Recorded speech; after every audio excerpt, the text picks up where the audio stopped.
Hi everyone, Miss Gooch here, and this video is going to be all about the poem Bayonet Charge by Ted Hughes. So Ted Hughes was absolutely fascinated by his father's and uncle's experience of World War I. He wasn't a soldier himself, but he was inspired by them to write about the horrors of trench warfare. So I'm sure you've heard of the trenches from history or just generally from British culture. Trenches were just holes in the ground where the soldiers would live on both sides, and in the war they had to try and gain ground on each other. So one side would move forward and the other side would move back, and then that side would push forward again and push back. It wasn't the most effective way of conducting a war because a lot of the time they were just moving forward and back and no one was really gaining much. So it ended up in what's called a bit of a stalemate. Stale meaning stuck. So the poem explores this idea, but also ideas about patriotism, which means love of your country, and how this feeling changed over the course of the war. And just so we're clear on the title of the poem, a bayonet is a long sword attached to the end of a soldier's gun. Now, unlike gunfire, which can be done from a distance, you don't necessarily see what happens after you fire a gun. Killing an enemy with a bayonet was much more up close and personal than gunfire, and therefore, as a result, more traumatic for the soldiers. So how does this poem link to conflict? The poem explores the emotional and mental impact of war on soldiers during war. So some of the other poems think about the impact after war. This is as it's happening, what is happening emotionally and mentally for the soldiers. So let's read the poem together. Suddenly he awoke and was running, raw in raw-seamed hot khaki, his sweat heavy, stumbling across a field of clods towards a green hedge that dazzled with rifle fire, hearing bullets smacking the belly out of the air. He lugged a rifle, numb as a smashed arm, the patriotic tear that had brimmed in his eye, sweating like molten iron from the centre of his chest. In bewilderment, then, he almost stopped. In what cold clockwork of the stars and nations was he the hand pointing that second? He was running like a man who has jumped up in the dark and runs, listening between his footfalls for the reason of his still running, and his foot hung like statuary in mid-stride. Then the shot slashed furrows, threw up a yellow hair that rolled like a flame and crawled in a threshing circle, its mouth wide open, silent, its eyes standing out. He plunged past with his bayonet towards the green hedge. King, honour, human dignity, etc., dropped like luxuries in a yelling alarm to get out of that blue crackling air, his terror's touchy dynamite. Alright, so let's have a look at each of these stanzas one at a time.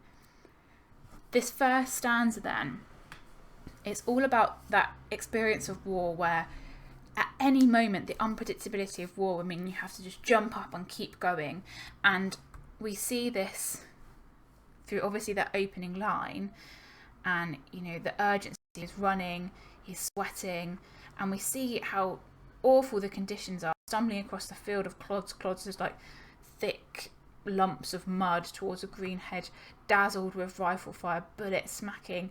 So you get a real sense of the hectic nature of war, the chaos of things that are going on. And despite all of that, though, it does say he lugged a rifle, numb as a smashed arm.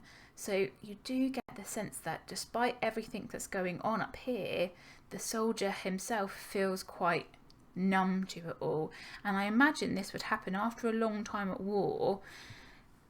Jumping up and going and killing people would start to feel like nothing. You might start to feel a bit numb to it all. And then we've got this word that repeated here, the patriotic tear that had brimmed in his eye.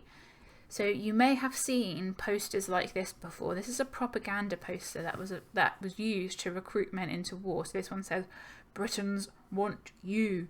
Join your country's army. God save the king." So obviously we can't ignore the fact that the soldier is a man, and that was the case up until quite recently, that men were soldiers. This poster, and posters like this really play on that. This is how they recruited young men into war.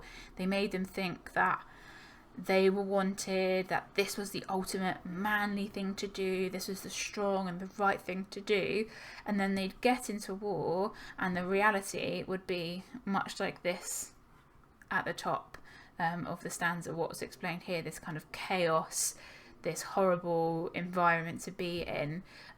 So then they soon realised that these posters were a lie. And as the poem goes on, in that second stanza, we see the character, this soldier in the poem, starting to think that for himself. So it says, in bewilderment, if bewildered, you're confused. So suddenly he's like, hold on a minute, and he almost stops. And then he says, we're going to think about this metaphor in a little bit more detail in a minute, but he says, and nations, this presents war a bit like a machine. These aren't individual soldiers and people, they're all part of a machine. And then he says, he was running like a man who jumped up in the dark and runs, listening for the reason of his still running. And I think a lot of soldiers would have experienced this because, especially in World War I, they were told that the war would be over by Christmas of 1914, and it didn't end until November 1918. So I'm sure this was the experience of a lot of soldiers who would be fighting in the war and running across the field and killing people they don't know, and they'd probably stop and think, hold on, what am I doing? Why am I still running? Why am I still here? Why is this still going on? So looking for a reason to be there, I'm sure, was a very common experience of many soldiers.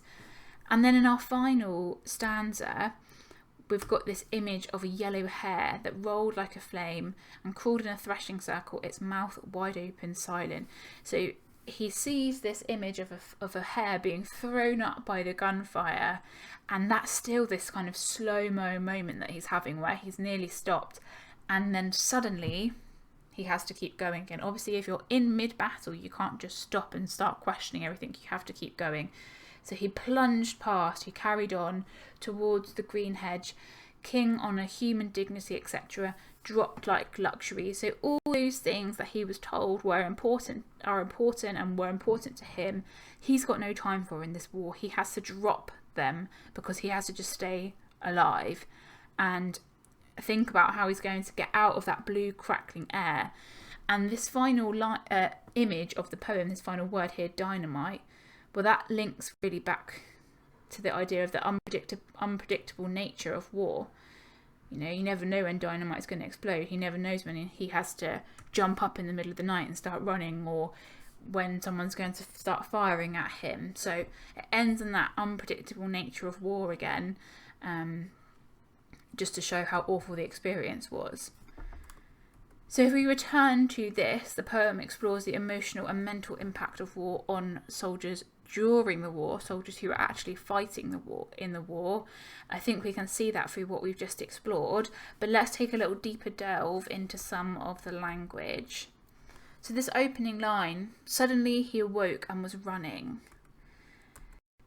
So suddenly and running, I've already kind of said this, but it highlights the urgent and unpredictable nature of war. You never know when you're going to have to just jump up and get to it. And that's a really traumatic, that's a really stressful way to live. Especially if we think about some soldiers who were fighting for years in battle, to have constantly to be on edge like that must have been really, really traumatic for them. And it's interesting that he said awoke, because there is a suggestion that it could be a dream. So we know from the poem Remains that dreaming and reliving the war in your dreams could be a symptom of PTSD. So maybe this moment didn't actually happen, but he's reliving it in his dreams, you could argue. Then we have the patriotic tear that had brimmed in his eye. So we covered this patriotic tear part before about the war propaganda that used patriotism as a way to get soldiers to join the war effort. But the interesting thing in this that I wanted to just talk about is this tiny little verb here, had. Had is in past tense, and that just shows you he no longer loves his country because the war is so horrific. This soldier, and I'm sure many other soldiers like him, probably felt that they'd been lied to. They'd been told the war was going to be one thing and then it had become to them another.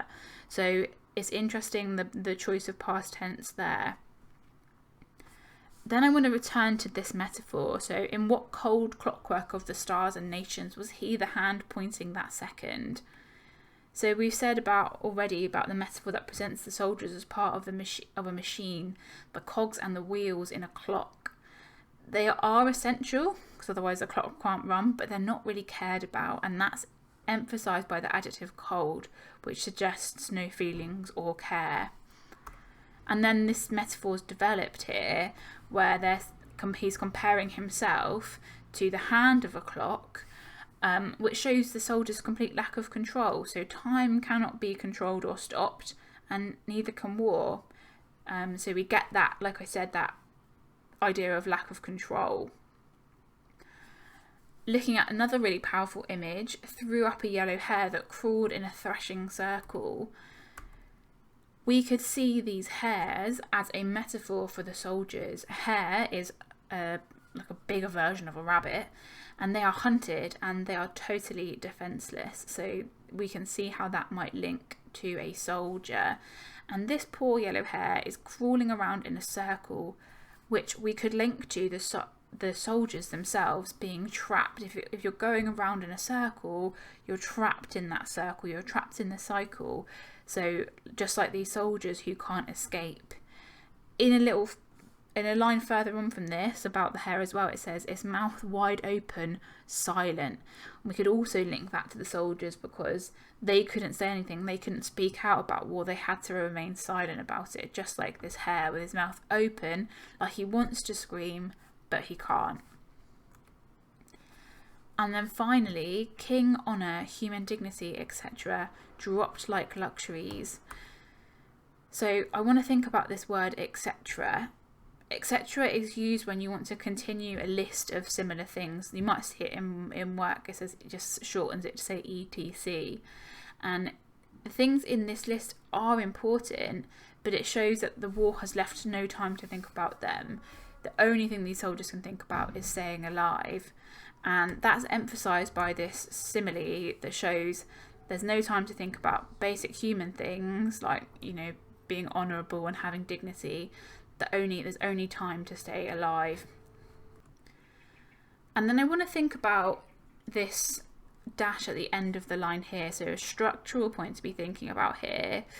So the dash at the end of the line reflects the soldier almost stopping. We mentioned that before, that slow motion. So it signals that the poem is slowing and that we're moving into the soldier's mind just for a few moments. And the whole of the second stanza is in slow motion. It means we get a little insight into the soldier's mind. Throughout the hectic nature of war, the poet slows everything down so we can see just how awful things really are inside the soldier's mind. We can see that emotional and that mental impact. And then it's over to you, so it's time to test your knowledge. I would like you to pick one of the essay questions and answer it using the quotations that we've explored in this video. So firstly, how does Hughes convey the nature of war? How does Hughes show the soldier is questioning the war?